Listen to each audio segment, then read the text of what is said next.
Le vrai multilatéralisme, c'est celui que nous devons pour l'essentiel à Kofi Annan, c'est-à-dire un multilatéralisme social qui, autour du PNUD et de son fameux rapport sur la sécurité humaine, prend en compte les besoins sociaux et essaye d'y répondre. C'est comme ça, c'est par l'intégration sociale du monde, par la tentative de soigner les souffrances sociales du monde que l'on pourra construire un nouvel ordre de paix.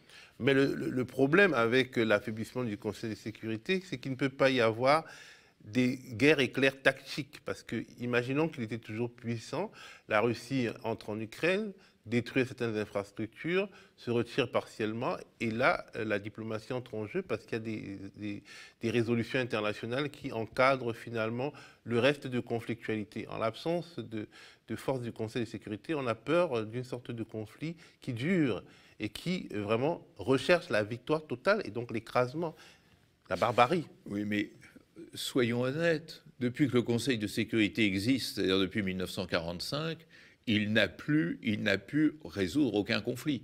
Soit les conflits se résolvaient par accord entre les partenaires, soit ils se pérennisaient. Vous citiez le cas du conflit israélo-palestinien, il est tout à fait remarquable de ce point de vue-là. On pourrait dire la même chose des conflits africains. Donc, il faut complètement changer la grammaire de la diplomatie mondiale, mais ça veut dire surmonter les vieilles illusions de la puissance. Et comment parvenir à accepter que ce qui est mort est mort? Eh bien, je ferai une réponse cynique. C'est lorsque les princes comprendront, les princes de ce monde comprendront que leur puissance vieille facture leur est plus coûteuse qu'une puissance raisonnée, ce que dans mon dernier livre j'appelle la puissance mondialisée, c'est-à-dire une puissance qui tienne compte des réalités mondiales. Vous savez, il est arrivé à un moment où la solidarité est économiquement plus utile que la puissance.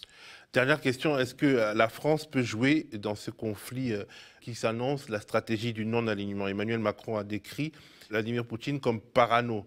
Est-ce que la France peut, disons, être autre chose qu'une sorte de dominion américain dans ce conflit qui se...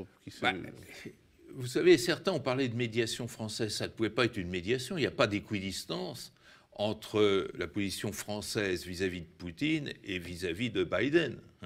La France est membre de l'OTAN. La France fait partie de l'Union européenne.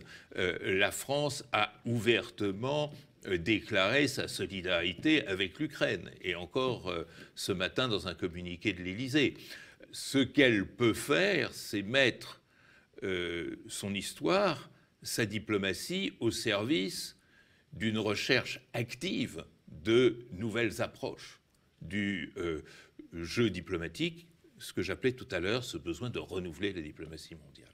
Merci beaucoup Bertrand Badi. Je rappelle que vous êtes professeur, un des politistes français les plus réputés, spécialiste des relations internationales, professeur émérite à Sciences Po Paris et auteur de plusieurs livres passionnants et dont le dernier est Les puissances mondialisées, repenser la sécurité internationale, paru aux éditions Odile Jacob. Merci à vous.